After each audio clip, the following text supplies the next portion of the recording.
Good afternoon, ladies and gentlemen. It gives me a great pleasure to have the opportunity to welcome NATO Secretary General Mark Rutte in Prague.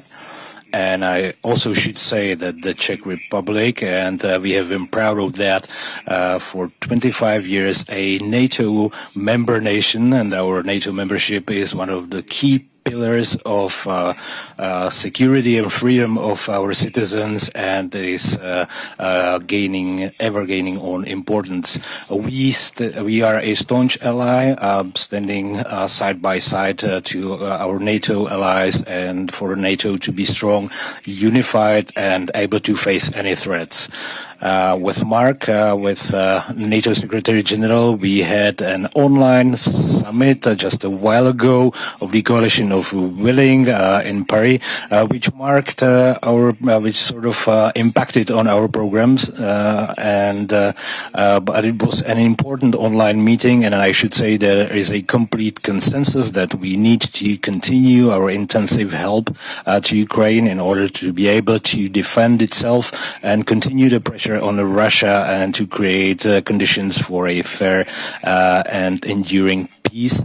And in order to achieve peace, and there is also a strong consensus on that, there must be robust security guarantees which would deter Russia from further aggression. The Czech Republic has actively assisted in NATO endeavors, NATO operations. The Czech Armed Forces service members help protect the eastern flank in Lithuania, Latvia, and in Slovakia.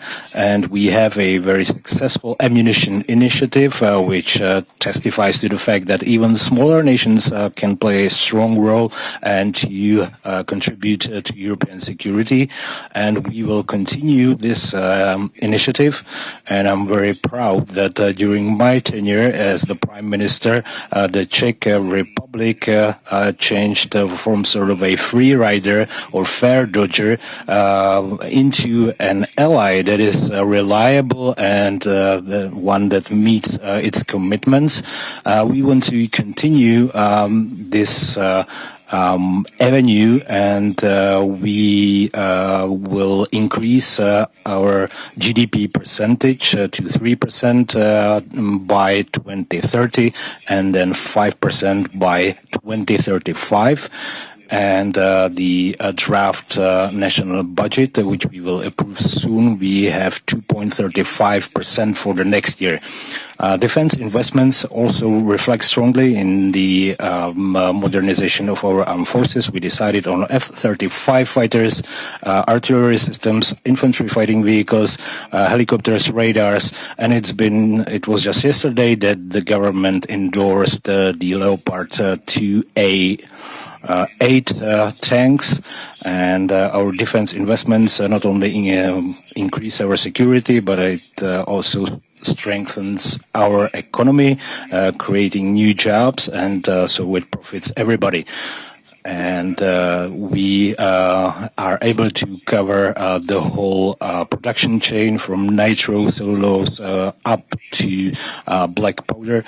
So our manufacturers work to the effect to have all the elements of the production chain across Europe, because we need to do away with our dependence on China and other unreliable manufacturers. And NATO strives to expand the production in NATO nations. That is also done by the European Union, and this needs to be continued.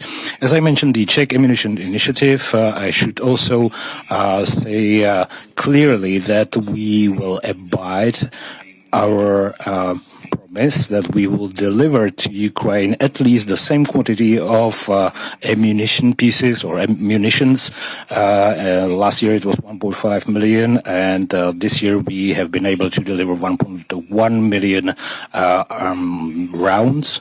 and it's clear that sufficient firepower in artillery continues to be one of the key elements of defense against the Russian aggression. We also continue the training of Ukrainian forces, and we are about to start the training of the Ukrainian F-16 pilots on our subsonic aircraft and simulators. This is just very shortly, since we have this time pressure. I would like to thank Mark, to NATO Secretary General, for his visit and for very forthcoming and constructive dialogue we have had. Thank you very much.